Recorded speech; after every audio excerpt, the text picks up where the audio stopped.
you are going to invest based off of a gut feeling, then your gut just cost you a fortune. Emotions are for poets and spectators. They have no place in the financial world. Your portfolio doesn't care how you feel about the market. It only cares about the rules you set and follow in it. The only way to survive market volatility is a rules-based system. It removes the human element, the fear, the greed, and it ensures that your capital follows a blueprint. This is what wealthy people do.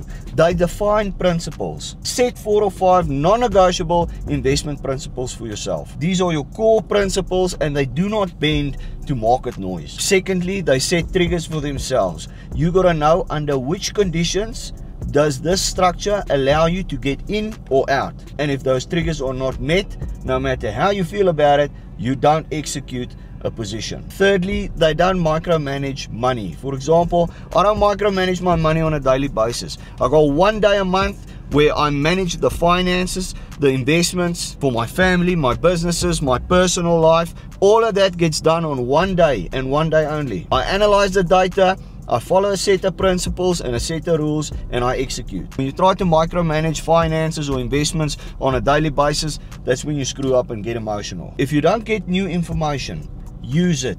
Define and execute on a roadmap. Then you will do money just the way everybody else does it. And how the fuck's that working out for them?